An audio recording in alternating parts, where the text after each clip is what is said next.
pride attract demotion. Amen. Ibabagsak ka. Made-demote ka. Madi-dismiss ka pag mayroon kang pride. Wherever you go. Amen. Saan ka? School, office, church, politics, government. Saan ka mandalin? Pag wala kang servant heart. Amen. Lagi kang nadidemote. At lagi kang nadidismiss. Lagi kang natiterminate. Ang problema dyan, kapatid, pride. Amen? Kasi pag sa kumpanya ka, pag magaling ka pa sa boss, sa may-ari, demote ka. Amen? What we need wherever we go, servant heart. Yan kaninang awitin na yan, kapatid. It will attract also leadership. Amen? Oo. The great leader is a great follower. Amen? Yan po. Yan ang awitin, no? Napagandang awitin. May awitin pa lang, message na. Amen. Yung aking mga sinasabi kanina, yan lang po ay mga quotation. Amen. Yan po ang mga principle of success. Paano ka maging tagumpay sa buhay? Aralin natin yan, kapatid. The bottom line is servant attitude. May servant attitude ka. Amen. Kaya salamat sa Panginoon as we continue our meeting about our theme, stewardship. Amen. Honoring God in our giving. Amen. Alright, salamat po sa Panginoon at marami po tayong mga talata na ating babasahin. Basahin mo natin ang Luke chapter 6 verse 38. Luke chapter 6 verse 38.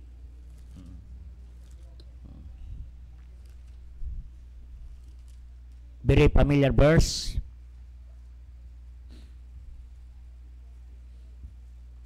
Naging sa 2 Corinthians 9 verse 6, no? Yan, basahin natin yan. 6:38, no? Alam ko, marami nakapag-memorize nito, no? Ang sabi diyan, ang verse 38. This is the principle. No?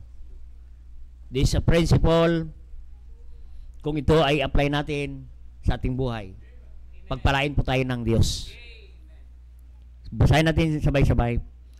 Give, and it shall be given unto you. Good measure, pressed down, shaken together, and running over, shall men give into your bosom. For in the same measure that ye meet withal, it shall be measured to you again. Amen. Babalik. Oo. Pag nagbigay ka, babalik. Measure again. Oo. Napaganda, no? Pag nagbigay ka, babalik sa'yo. Wala kang binigay, walang maibalik. Don't expect. Amen. In 2 Corinthians 9:7. 2 Corinthians 9:7.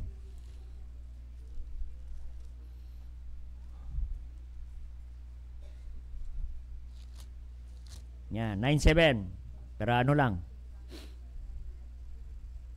9:6, sorry. Basahin natin ulit sabay-sabay. But this I say, he which soweth sparingly shall reap also sparingly, and which soweth bountifully shall reap also bountifully. Amen. Makita natin, no? Pag tayo nagasik ng kunti, kunti rin ang ibalik. Pag tayo ay magasik ng marami, marami rin ang babalik. Wala kang hinasik, wala kang anihin. Very simple, ano? Kaya ano na tayo, invitation. Amen. Tayo po muna mag-pray. Dakilang Diyos sa langit, salamat Panginoon sa pagkabasa ng inyong mga salita. Gabayan mo po kami, O Diyos, sa oras na ito. Pagpalay mong salita naming nabasa, ma-expound po namin, ma-apply namin sa aming buhay. At ito po ang susi kung paano kami pagpalain. Una sa lahat, spiritually. And sunod, materially, financially, physically, emotionally, in all aspect of our life, O God. I-bless mo po kami, Panginoon. Maraming salamat muli. Gabayan mo kami, Diyos, sa aming pag-aaral ng inyong mga salita. Help the servant, O God. Give me wisdom and power, Holy Spirit of God. Lend me your power this morning. I'm nothing, O God, without your power. I need your guidance, O God. And make me blessing to the brethren and to those who nakasama namin ngayon sa online, sa malayong lugar. I-bless mo po kami, Panginoon. Kung mayroon man sa aming kalagitnaan, hindi po saved, ligtas mo sila, Panginoon. Maraming salamat muli, Panginoon. At gabayan mo kami sa aming pag-aaral ngayong umaga ng inyong mga salita. Maraming salamat, O Diyos. Ang lahat ito aming dalangin sa pangalan ni Jesus. Amen. Amen. Salamat po sa Panginoon. Give and it shall be given. Amen. Kaya givers are always winner. Wala pong lugi sa pagbibigay. Amen. Pag nag-hasik, may aanihin. Konting hasik, konti ang aanihin. Maraming binhi na yasik, maraming aanihin. Amen. Yan po, no? Sa Luke 6:38. Give, and it shall be given unto you. Good measure. Anong sabi dyan? Good measure. Tamang sukat. Ang ibalik sa iyo, siksik.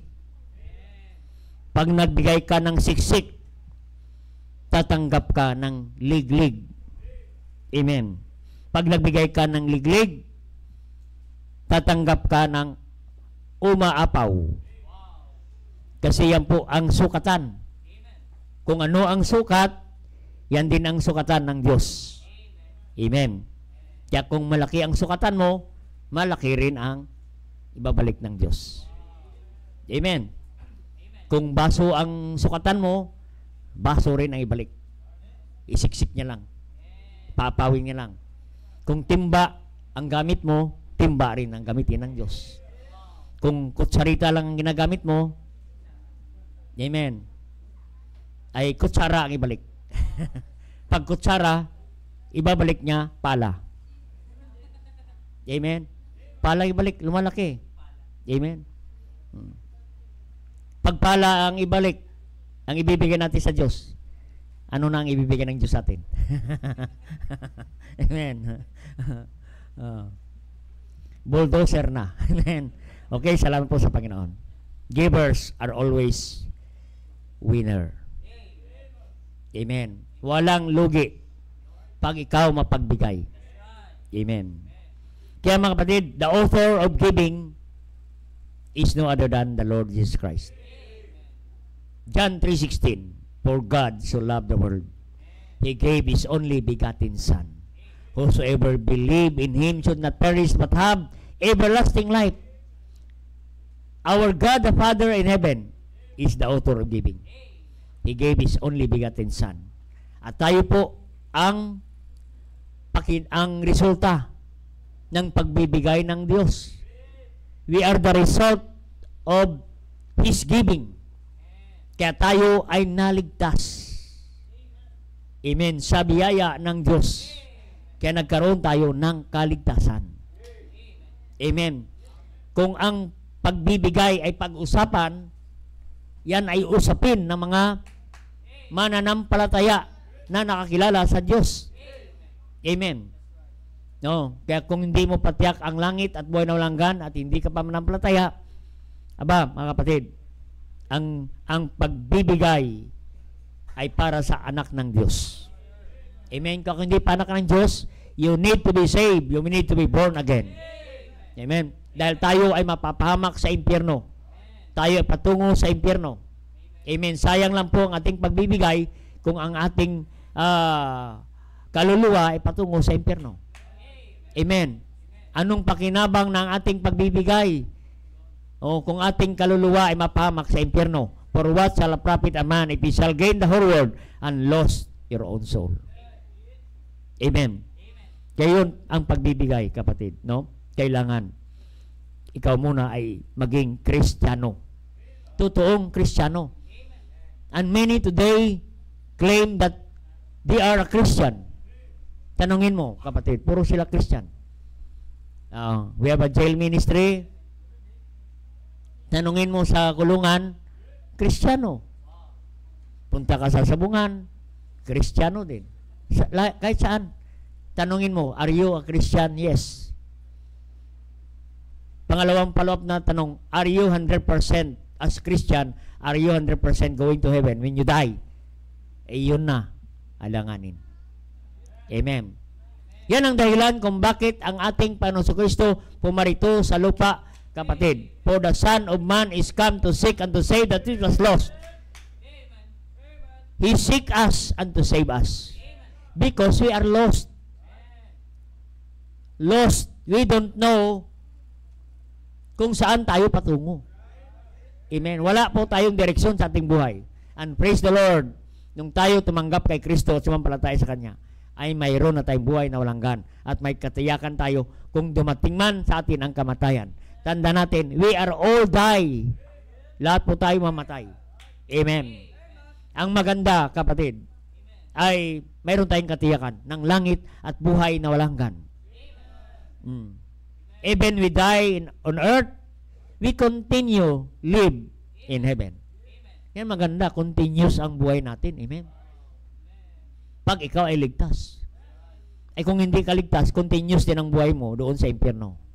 Ang impyerno ay may apoy na hindi mamatay, may uod na hindi mamatay, may pintuan na walang labasan, at doon pupunta ang kaluluwa ng isang makasalanan na hindi sumampalataya kay Kristo.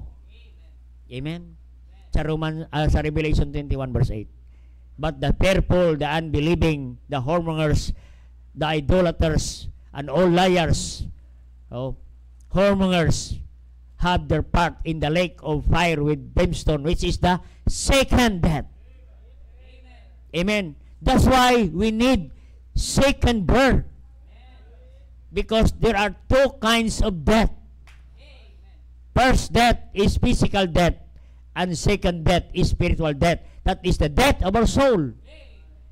Amen. If you are born once, you die twice. Amen. Kaya you need to be born twice. Kaya nga sabi niya, born again. Because you die twice. Amen. Physical death and spiritual death. Amen. Kaya although we die, amen, physically, but we are alive spiritually in heaven. Our life will continues. Amen. After death. Biro mo yan, after death, our life continues in heaven. Kung ikaw ay may katiyakan ng langit at buhay na walang hanggan. Amen? Kaya kapatid, no, salamat sa Panginoon. No? Kaya ang pagbibigay ay para sa Kristiyano. Amen. At dapat maunawaan natin bakit tayo nagbibigay sa Panginoon. Kasi siyang example ng pagbibigay. Binigay niya ang kanyang bugtong na anak.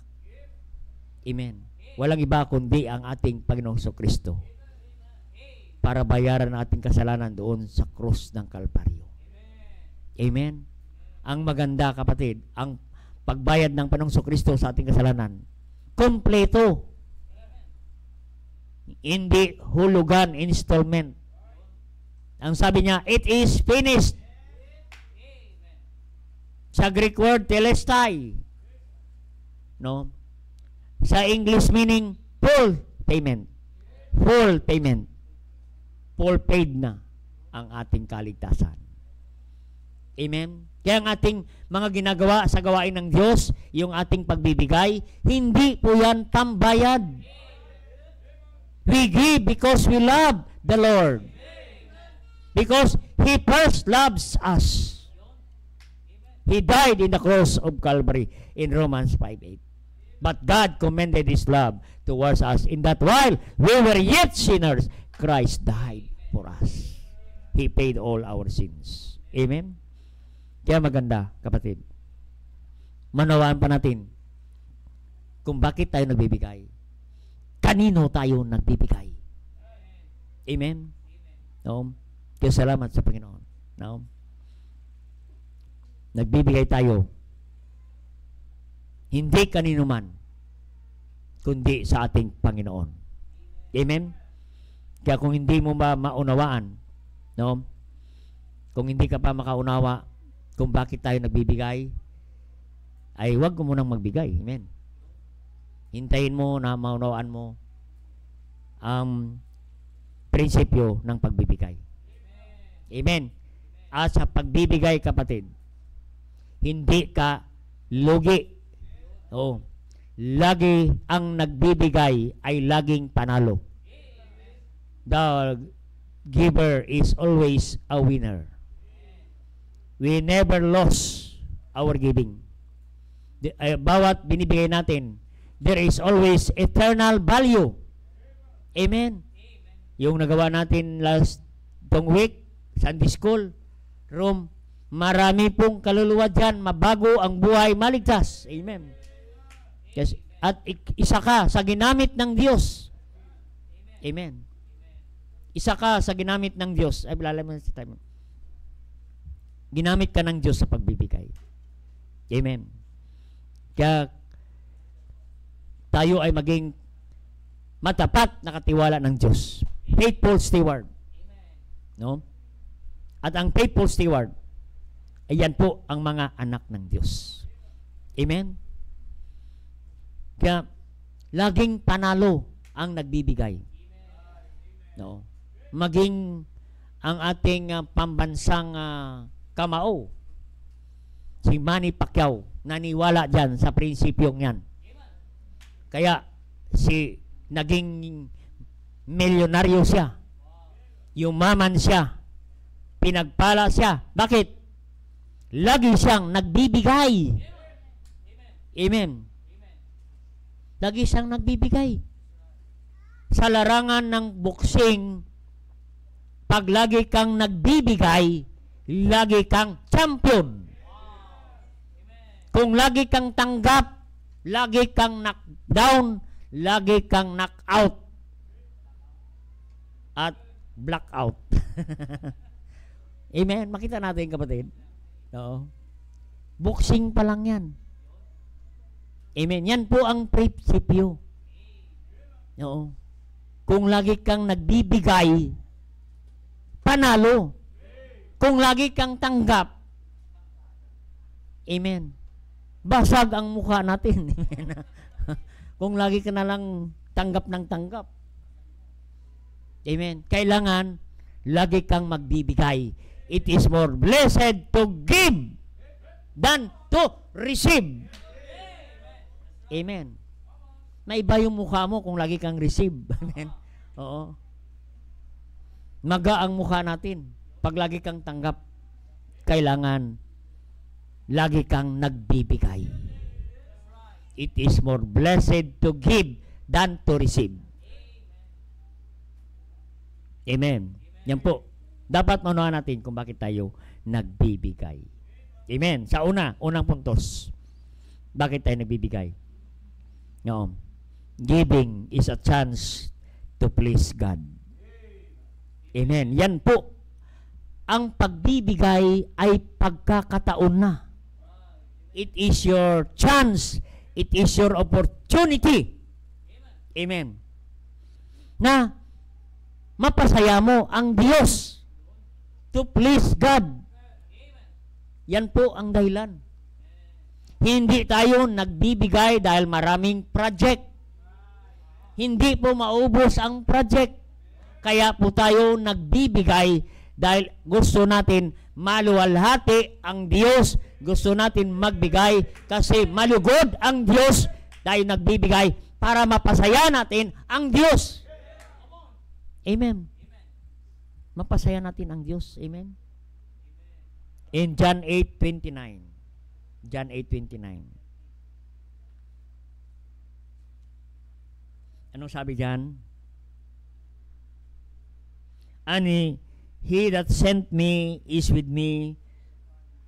The Father hath not left me alone, for I do always those things that please Him. Amen. Maganda, no? Do always those things that please Him. Gawin mo lang ang mga bagay na ang Diyos naluwalhati. Na masaya ang Diyos sa buhay natin. In all aspect of our life, gawin natin na ang Diyos lagi napiplease. No? Sa paggising mo ng umaga, napiplease kaya ang Diyos. Amen. No. Kaya nga sabi ng 1 Corinthians 10:31, whatsoever ye eat and drink, do all, whatsoever ye do all for the glory of God. Ano man ang ating ginagawa, dapat maluwalhati ang Diyos. Amen. Maluwalhati ang Diyos. Amen. Kaya mga kapatid, no? Kaya tayo nagbibigay, hindi dahil mayroon tayong ginagawa, mayroon tayong proyekto. Nagbibigay tayo dahil mahal natin ang Diyos. Amen. Kaya nawa ang pagbibigay natin ay naluwalhati ang Diyos. Dito po sa Haggai 1:6, no, Haggai 1:6.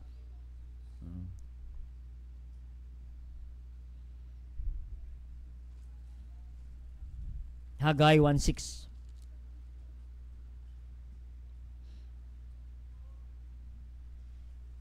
Ang sabi diyan,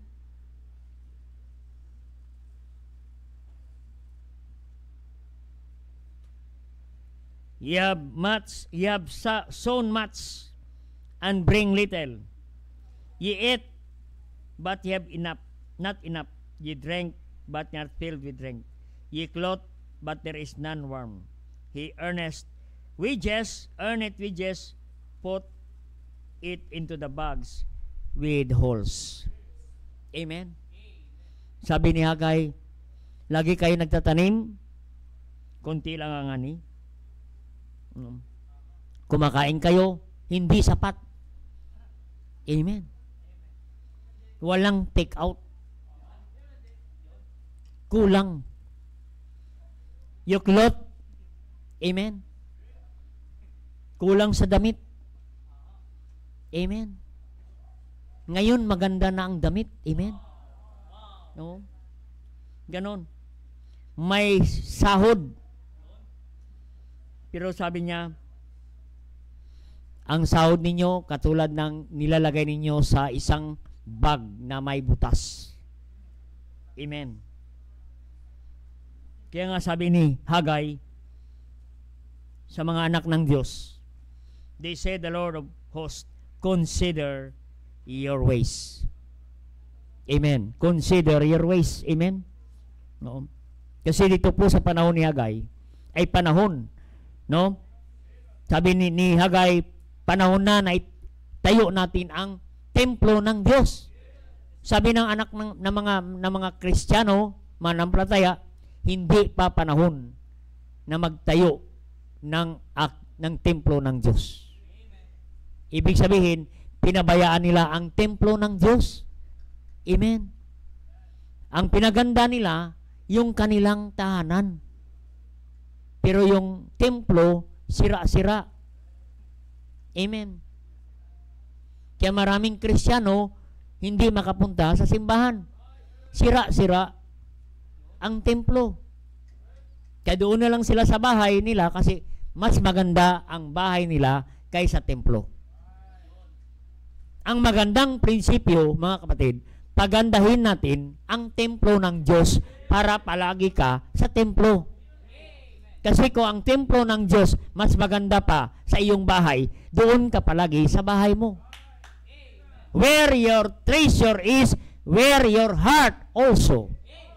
Kung ang treasure mo sa templo ng Diyos, nandito palagi ang puso mo. Amen. Oo. Kung maaliwalas ang templo ng Diyos, kung maganda ang templo ng Diyos, kahit walang simba, pupunta ka sa templo ng Diyos at magpahangin ka lang at magpanalangin ka, mag-coffee ka at mag-fellowship ka. Oo. Naka-refresh ang iyong kaluluwa. Nare-refresh ang iyong isipan. Nakapag-relax ka.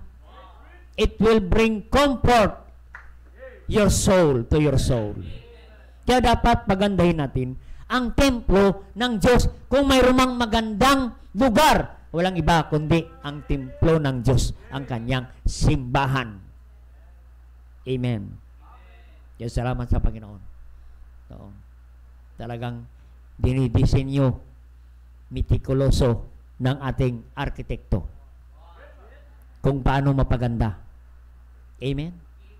Yung isang bagay ba, isang porsyon ng templo, ipapagandahin mo.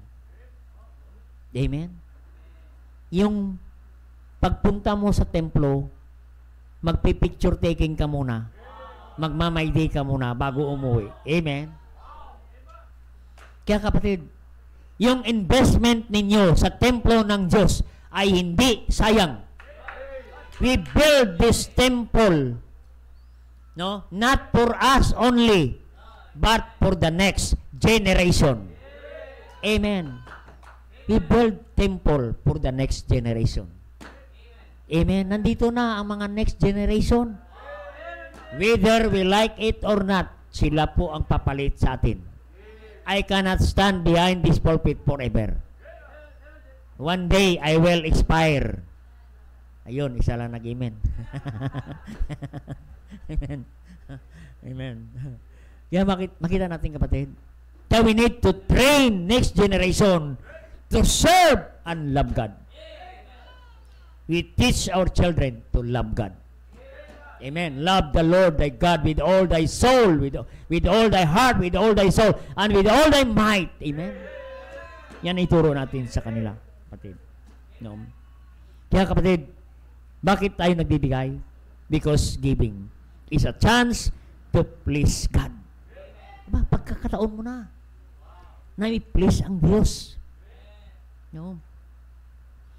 Ano man ang iyong ginagawa, i-please mo na ang Diyos. Maging nagwawalis ka, i-please mo na ang Diyos. Amen. Pagwawalis pa lang yan. Amen. Paano kung nagwawalis ka, para kang tinatamad, napi-please kay ang Diyos? Ay yung kasama mo nga, hindi napi-please. Amen. Amen. No. Isa sa natutunan namin talaga, nung kami ay sa church pa, pag may trabaho lahat. No. Pagalitan ka ni pastor pag hindi ka gumagawa. Amen. Nagpapawis na kami rito, ikaw diyan ka lang. Pagalitan ka. No. No. Hindi ko ginagawa yan. Napagalitan ko. Hindi ako nagagalit. Hinahampas ko lang. Hinahampas ko lang ng walis. Brad, saluin mo. Pag may mga ipasa mo lang sa kanya. Amen.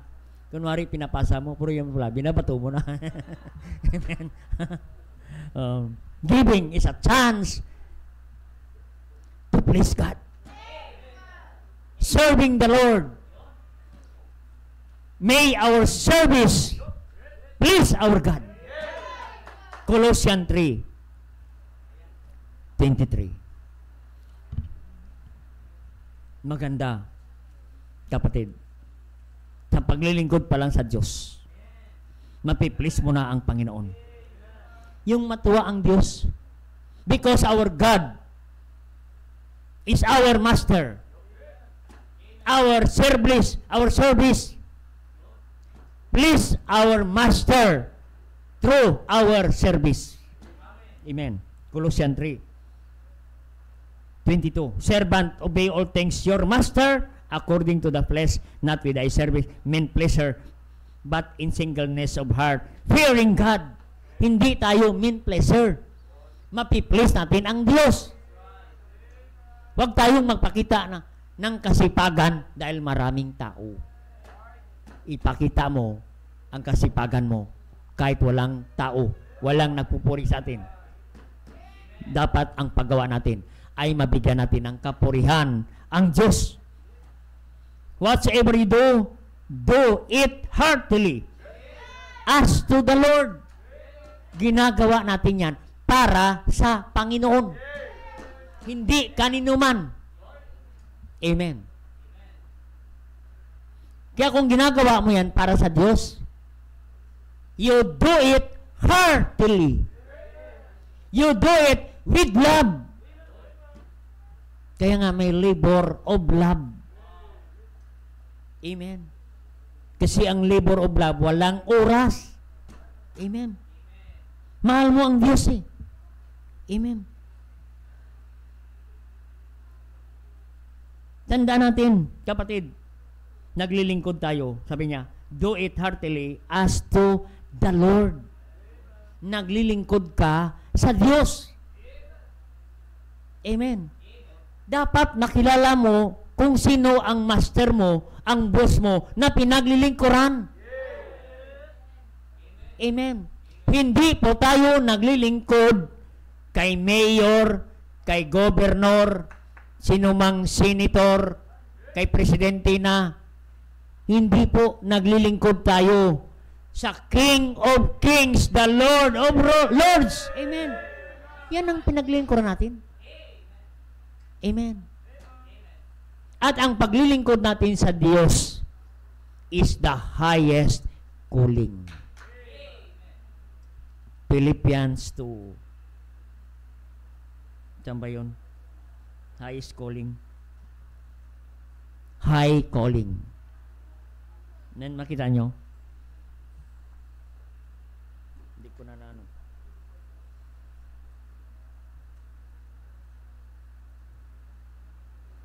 Highest calling ang paglilingkod sa Diyos. Ha? 3:14. Yung pala, 3:14. Brethren, I count not myself to have apprehended, but this one thing I do. Ay, saan ba? Ayun. 4:14. I press toward the mark of the prize of the high calling of God in Christ Jesus. Kaya nga, ang pagtrabaho natin sa Diyos, hindi mo na kailangan utusan ka. Ikaw na ang magpe-pressure. I press toward the mark. Amen. Ikaw na. Hindi ka na kailangan itulak pa magtrabaho. Amen.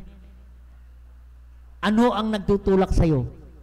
Iyong paglilingkod na pinakamataas na gawain ng Diyos. The high calling of God is our service. Yung paglilingkod sa Diyos ay the highest service. Amen. Oo. Kaya nga, mayroon tayong mga ministry. May ministry tayo sa PNP. No, lagi ko sinasabi sa kanila, no, naglilingkod kami, hindi dahil sa inyo. Naglilingkod kami dahil sa Diyos. Amen. Because we are doing the highest service to the Lord. We are not serving men. We are not serving men in uniform.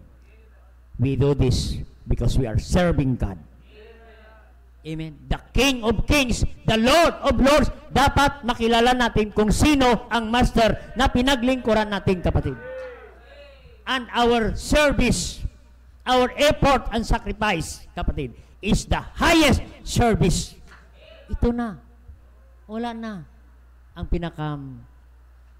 mataas na service maliban sa paglilingkod sa Panginoon.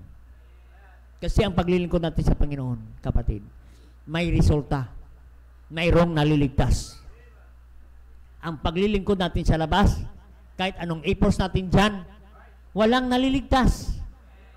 Pero sa gawain ng Diyos, may naliligtas, may nabago ang buhay, may pamilya na nabago ang buhay. That's eternal investment. The highest calling of God. Amen. Highest. Because we are serving the highest position on earth, no other than the Lord Jesus Christ. Pag ikaw ay lingkod ng presidente, ba, mataas na ano yan. Kahit taga-janitor ka lang, no? Ng presidente. Amen. Ipagmalaki mo na yan. Pero kapatid, walang hihigit, kapatid.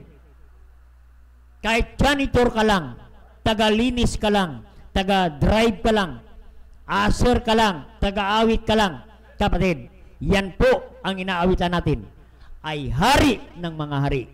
We are serving the King of Kings, the Lord of Lords. Kaya the highest service is no other than serving the Lord. Kaya we need servant attitude, servanthood attitude. Amen. And God will give us reward in our service. Amen. Kaya kapatid, ang paglilingkod sa Diyos ay highest calling. Amen. Highest calling. Kaya nga our labor is not in vain in the Lord. Yung ating paglilingkod sa Diyos ay hindi yan sayang. No. God will give us reward of our labor. God is not unrighteous to forget your labor of love. Hebrews 6 verse 10. God will give us reward. Amen. Reward. Sa 3:20,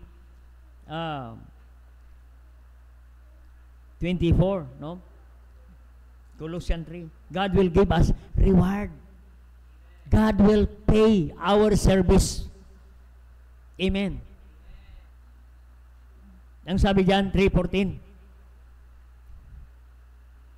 I press toward the mark for the prize. Amen. Imagine, kapatid, no? There is highest prize. Amen.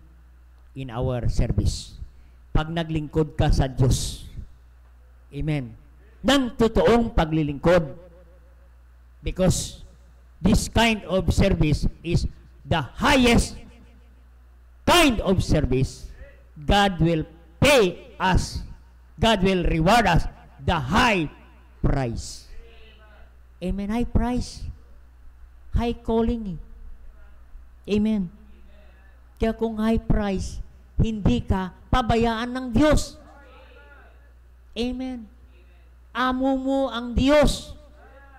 He is the owner, creator. The earth is the Lord. Siya ang may-ari ng lahat. Silver and gold is mine. Kanya ang lahat. Amen. He created all things. Yan po ang master natin na pinaglilingkuran. Amen. At hindi po tayo pagpalain ng Diyos. Hindi po tayo bibigyan ng Diyos ng high price in our service. Amen. Naglilingkod ka sa Diyos ng tapat, tapos mukha kang pinabayaan ng Diyos. Hindi po pwede. Amen.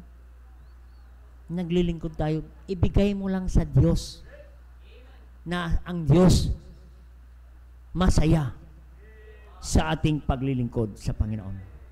Kaya giving is a chance to please our God. Giving is a chance to make God happy. Amen. To make God happy.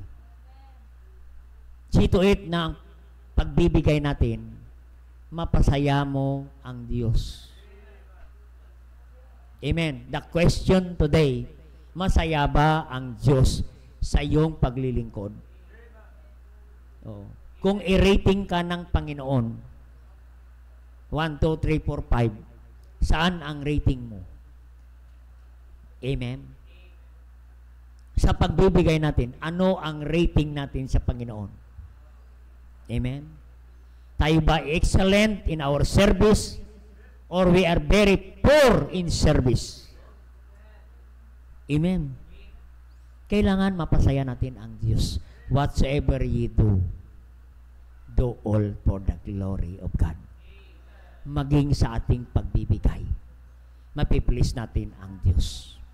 Amen? Bigyan tayo ng illustration sa Genesis 4. This is an illustration. Pagdating sa pagbibigay, ay natutuwa ang Diyos. 4. Yung verse yan.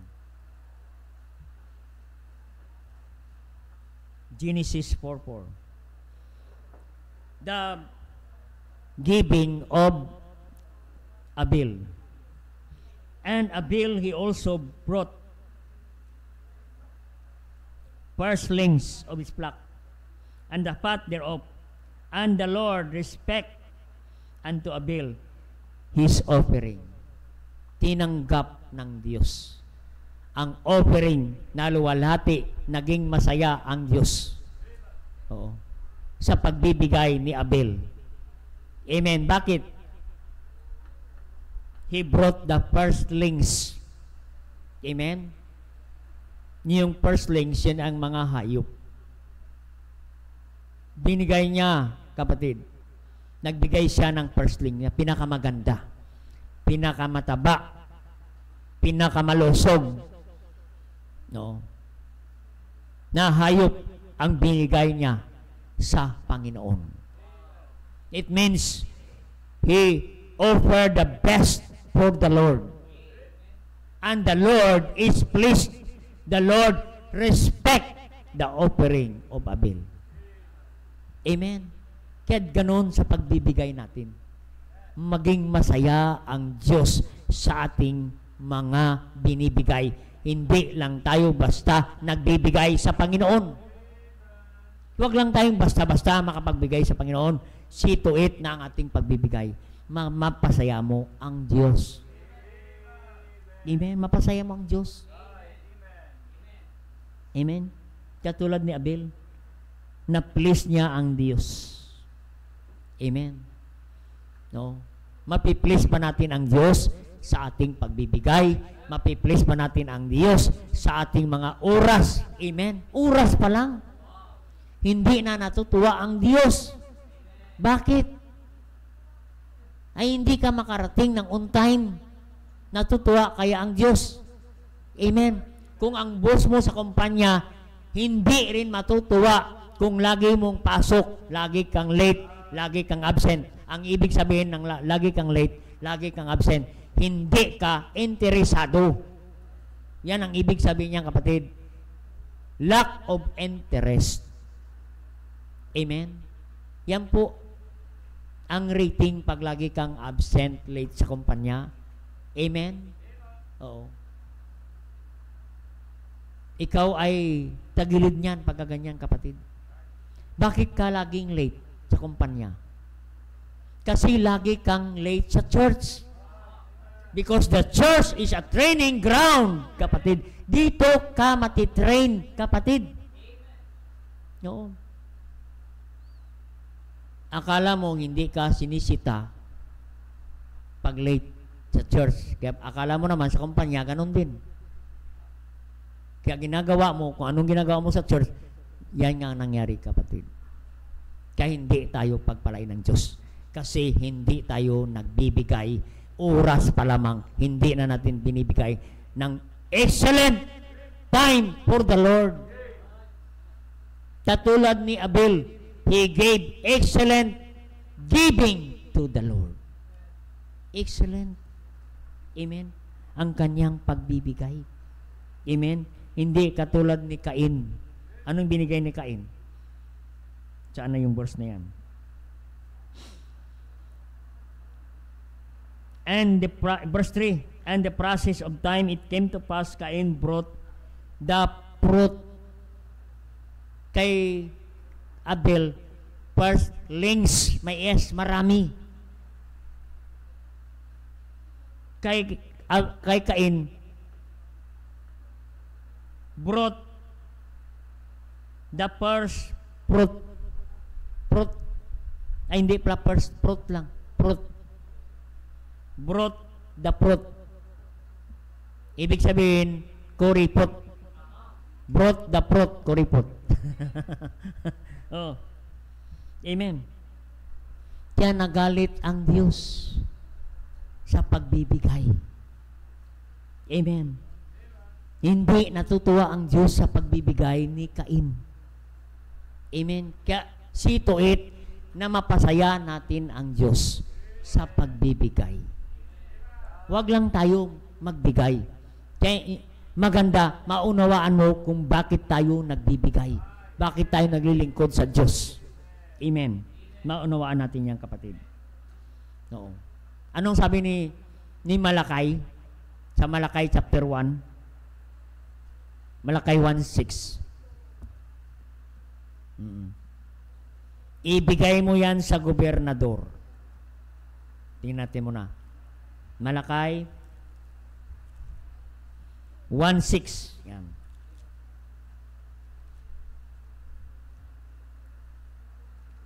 Malakay 1:6, no? A son honored his father, a servant his master, and then the father is mine honor. If my master, where is my fear? Said the Lord. O priest that despise my name, you say, wherein ye have despised my name. Ye offer polluted bread. No. You offer polluted bread upon my altar. Nag-offer sila ng mga sirang tinapay. Oh. Mga puding. Amen. Inoffer nila. Amen. Inipon nila yan. Ang mga panis-panis at inoffer sa altar ng Diyos.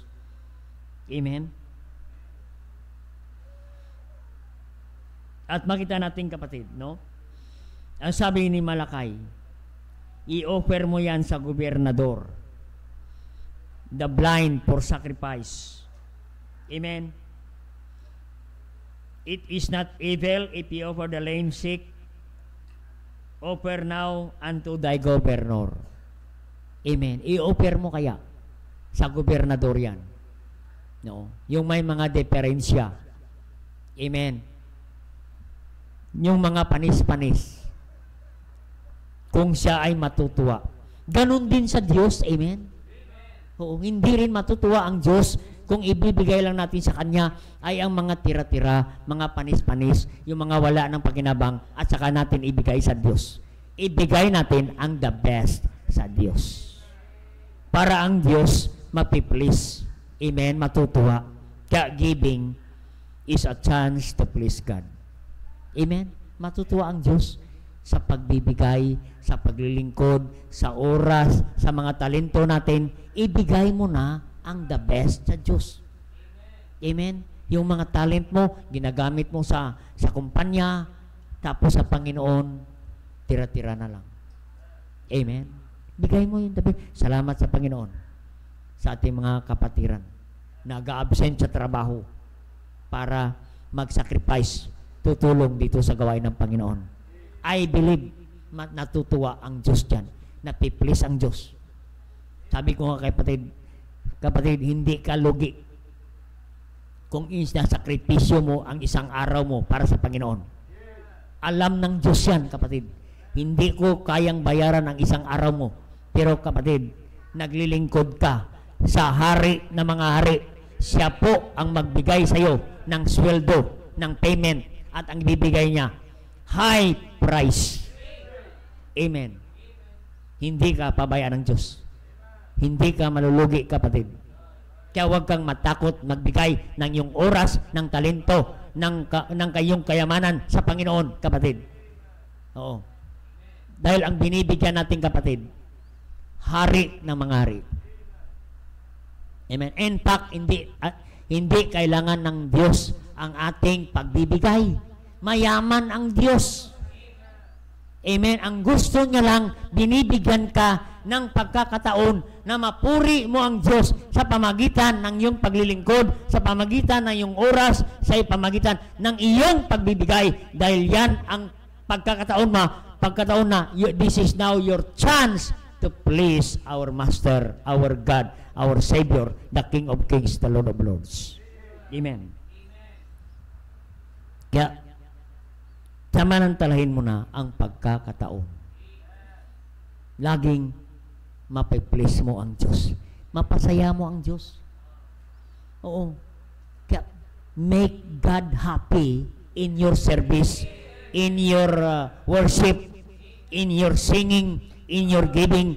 See to it that our God in heaven make happy of your service. At doon ka pagpalain ng Diyos. Amen. Kaya it is our joy to see every member of this church blessed by God. And we're now blessed. Amen. Happy. Amen. Kaya ang binibigay natin ngayon, wisdom. Para paano mo i-please ang Diyos. Ang pastor, tinuturuan tayo mula sa salita ng Diyos kung paano natin i-please ang Diyos. Nandito ang wisdom. Dahil ito ang susi kung paano ka pagpalain ng Diyos. Maging masaya ka. At pagpalain ka ng Diyos. Amen. Pagpalain ka ng Diyos. Oo. Pag may wisdom ka, amen.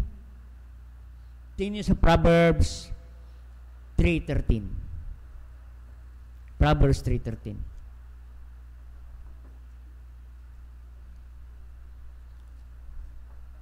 Kaya yung every time you come to this church, you are getting wisdom. How to be blessed by God. Kaya hiningi ni Solomon sa Panginoon, Solomon, ano ang hingin mo? Lord, give me wisdom and understanding. Amen? Kasi pag may wisdom ka, maging masaya ka. Pagpalain ka eh. Yan ang word na blessed. Blessed is the man that walketh not in the counsel of ungodly. Ibig sabihin ng blessed, happy is the man. Ibe-bless ng Diyos ang isang Kristiyano. Blessed is the man. Kaya wherever you go, pag matapat ka sa Diyos, pagpalain ka. At ang sekreto, kapatid, pasayahin mo ang Diyos. Paano mo pasayahin ang Diyos? Nandito na, pinipris na sa likod ng pulpitong ito ang wisdom, how God make happy in your service, in your giving. Whatever you do. Amen. Amen. Maging masaya ka at pagpalain ka. Ang sabi ng Proverbs 3:13, happy is the man that findeth wisdom, and a man that getteth understanding. Amen. Kaya every time you come to this church, you'll get wisdom. You'll learn wisdom from God. Amen. How God bless you spiritually, how God bless you materially, how God bless you financially. Amen. Ibe-bless ka ng Diyos. Maging sa financial. Amen. Tingnan sa 13. Ang 14. For the merchandise of is better than the merchandise of silver, and gain thereof than fine gold. Amen. Pag masaya mo ang Diyos, we attract God to bless you. Amen. Ina-attract mo ang Diyos. Yan na, merchandise of silver and gain thereof fine gold. Amen. Mahirap ba ang silver pag naglilingkod ka sa Diyos? Mahirap ba ang gold pag naglilingkod ka sa Diyos? Amen. Hindi mahirap ang gold and silver. Bakit ka nahirapan? Kasi hindi natutuwa ang Diyos. Sa oras, hindi natutuwa ang Diyos. Sa iyong pagbibigay, hindi natutuwa ang Diyos. Sa iyong paglilingkod, hindi natutuwa ang Diyos. Paano ka magkaroon ng silver and gold niyan? Nag-expect ka pa ng silver. Amen? So, makita natin, kapatid. It's a chance to please God. Number two. Yan. Mabilis ang oras. Giving is a challenge to prove God. Amen. Aba, hinahamon ka ng Diyos. Aba, ito na ang panahon na hinahamon ka ng Diyos kung paano ka pagpalain ng Diyos. Kaya nga ang pagbibigay ay paghamon sa atin kung paano ka pagpalain ng Diyos at paano mo mapatunayan ng Diyos na ang Diyos matapat sa iyong buhay. Amen. Ano sabi ng Malakay 3? Malakay 3.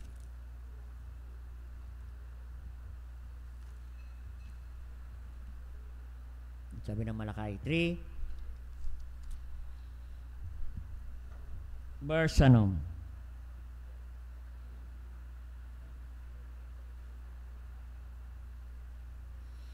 verse 10, bring all the tithes into the storehouse, and there may be meat in mine house.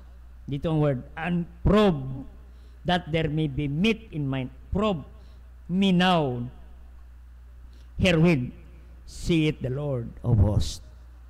Probe me now. It is a challenge to you now. Please God in your giving.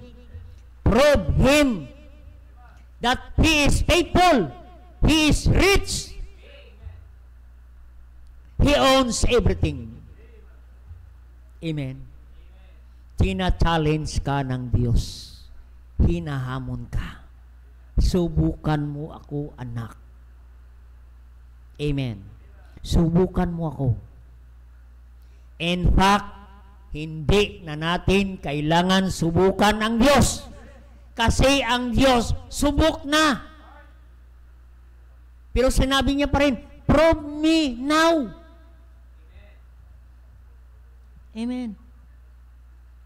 Prove me now. Subukan mo lang ako. Ibigay mo lang ang tamang pagbibigay. Amen. Give, and it shall be given. Proven na yan. Pag nagbigay ka, we cannot outgive God. Amen? We cannot outgive God. Amen? We cannot outgive God.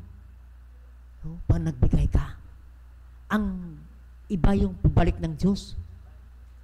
Amen? One time, may isang pastor, naging sa amin panggas. Pastor, hindi na tuloy yung Bible study namin. Pastor, wala na panggas yung aking motor. Sabi ko, full tank mo yan. So, magkano lang naman ang 300 pesos. Sige, ano mo yan? Nakala nagbibiro ako. Sige, lagyan mo yan. Nilagyan namin. 300 pesos lang. Amen.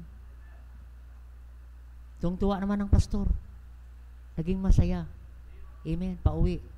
Hindi sayang kahit hindi natuloy yung Bible study namin sa pulis. Nawala yung pulis na Bible study. Sayang yung gasolina niya. Sabi ko, sige, punuin mo yung tangke. Sabi niya talaga, punuin mo yan. Punta ka sa Petron. Pinuno. Praise God. We cannot outgive God. Amen. Sunod, nag-Bible study kami sa isang officer ulit. Aba, binalik ng Diyos. Ginamit.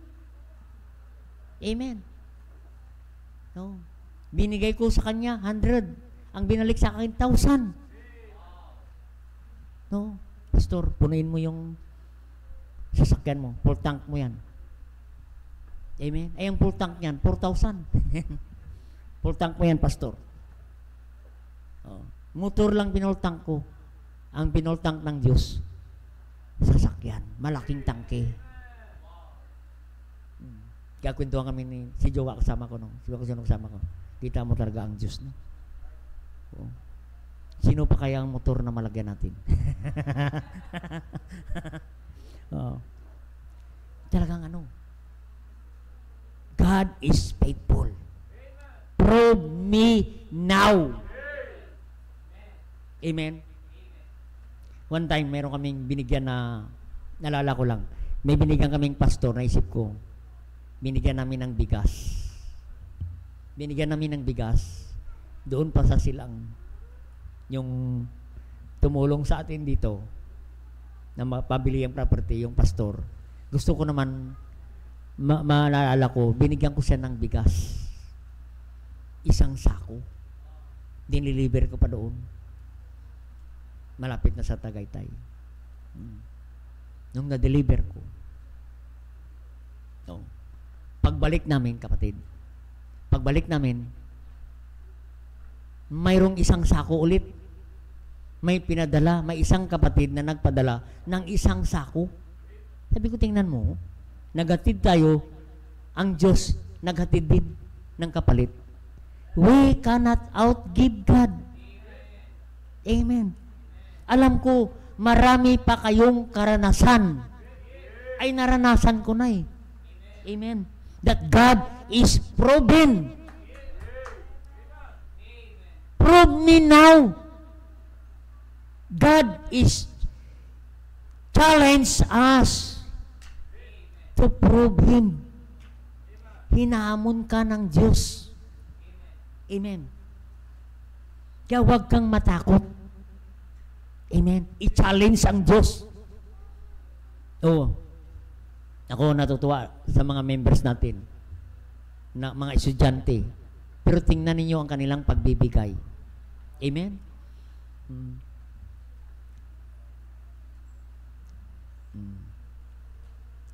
Tingnan ninyo ang pagbibigay. Mamaya na lang siguro yung ano, mamaya na lang. Mamimiss ninyo ang present, no? Sige, tama na lang yung ano, yung sa offering dyan. Okay na yan. Oo. Sayang yung message eh. Amen. Tingnan nyo, kapatid. No? Kaya hindi na natin kailangan yumaman ka para magbigay. Kasi pag ako'y mayaman, tutulungan ko yung church na yan. Hindi po. Tutulungan ko. Hindi natin pwedeng tulungan ang Diyos. Gawain niya ito. Pinoprove mo lang natin ang Diyos. Tina-challenge ka lang ng Diyos para ma-prove mo siya na siya ay matapat sa iyong pag na matapat ka sa Diyos. Tina-challenge ka. I-prove mo na ako matapat sa iyo. Amen. Hindi na natin kailangan maraming pera para magbigay sa gawain ng Panginoon. Karamihan nga, kapatid, ang mga giver, mga supporter ng gawain ng Diyos ay hindi naman mayaman. Tingnan ninyo ang dalad, ang bata, nagbigay ng 5 loaves and 2 fishes. Hindi naman mayaman yan. Alam mo ba ang 2 tilapyang maliit at 5 tinapay? Hindi naman pagkain niya ng mayaman. Pagkain niya ng mahirap. Sabi ng nanay, anak, magbaon ka ng 5 tinapay, ha? At 2 isda. Kasi pupunta ka sa Baptist Church. Mahaba mag-preaching yan. Hindi tumitingin ang pastor dyan sa oras. At least may baon ka. Nagbaon. May baon.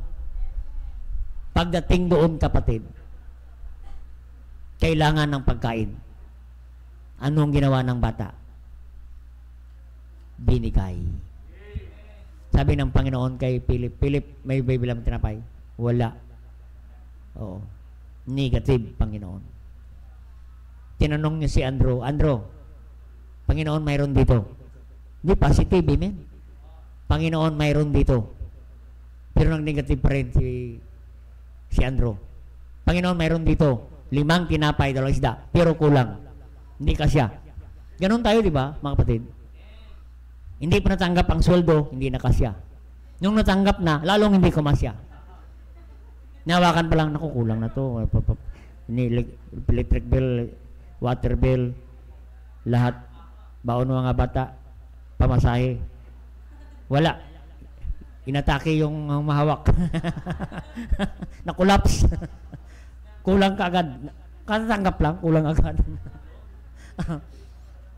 Awayin pa si mister. Bakit ganyan ka? Kaya ganyan, hindi kasi nag-aroy. Nag-away. Amen. Ang mag-asawa. Amen. Pakita natin, 2 tinapay, ay 5 tinapay, 2 isda lang binigay. Amen. Pero ginamit ng Diyos para magmilagro ang Diyos. Amen. Kaya yung pagbibigay natin, kapatid, ano man yan pagbibigay natin, we challenge God to prove Him that He is able to perform miracle sa iyong pagbibigay. Amen. Binigay niya ang lahat. Amen. Amen. Kasi sa tayo, pag wise tayo, bigay na lang natin yung magtira tayo ng 2, 3, 1. Bigyan natin siya Pero ito binigay lahat. Kaya we cannot outgive God. Ano ang napakinabang? Napakinabang ang ilan? 5,000 men pa lang ang pinakain. Ang mga nakaupo, men. Ang mga ladies, nandoon na sila sa mga bahay-bahay.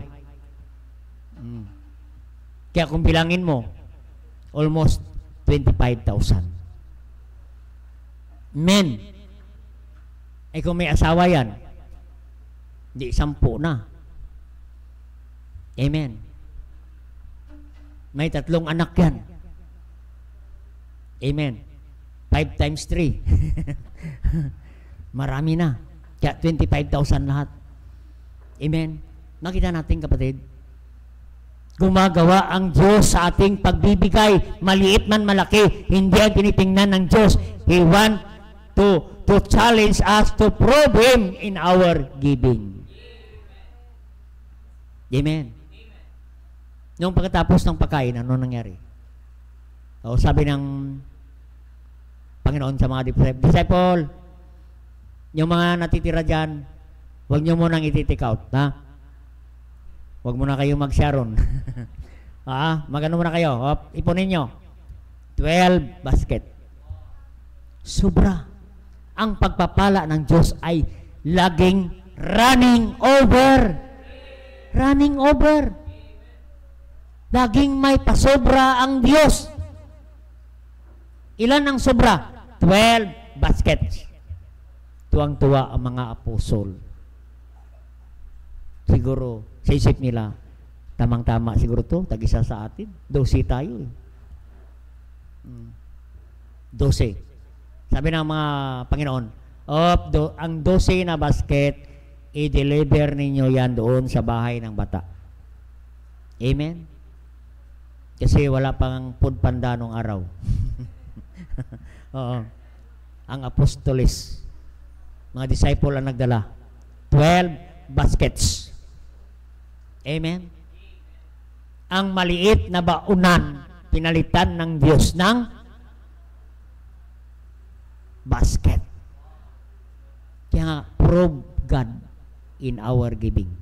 Because God is proven. Amen? I-challenge mo ang Diyos. Karamihan, kapatid, ang nagbibigay, hindi naman mayaman. Si Mary, nagbigay. Alabaster box. 1 year salary ang binigay niya sa Panginoon. 1 year salary. Yung atin, first fruit, 1 month. Ito, 1 year salary ang kanyang first fruit. Binigay sa Panginoon. At nalaman ni Judas, sayang. Kung binigay ito sa mahirap, marami pang nakinabang. Sabi ng Panginoon, let her alone. Hayaan mo, Judas siya. Amen? Binigay 1 year salary. Amen? Kaya kapatid, no?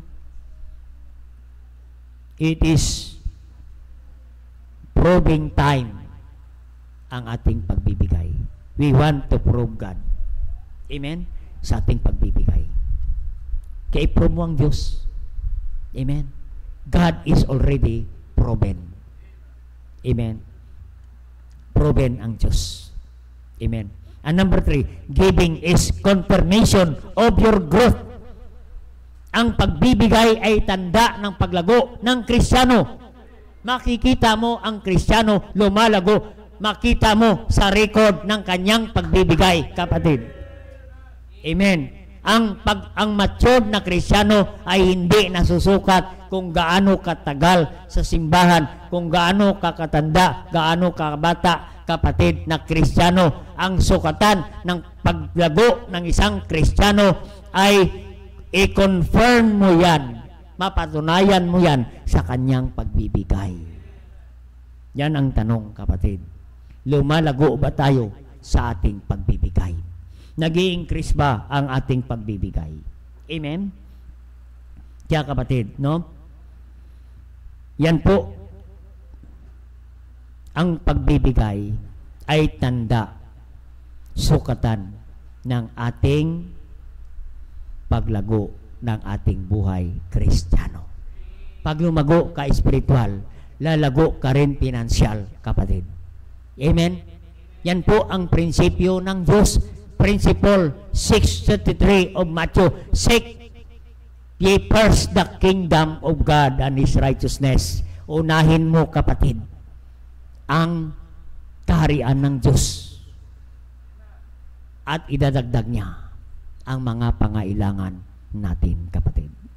Kaya confirm your growth in your giving.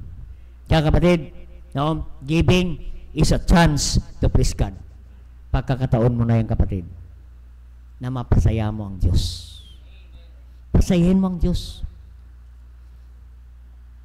At ang pagbibigay, challenge to prove Him that He is faithful. Faithful ang Diyos, kapatid. No? Prove Him in our giving and confirm in our growth kung tayo nga ay matured na Kristiyano. Amen. Tayo po manalangin. Kaya giver, always winner.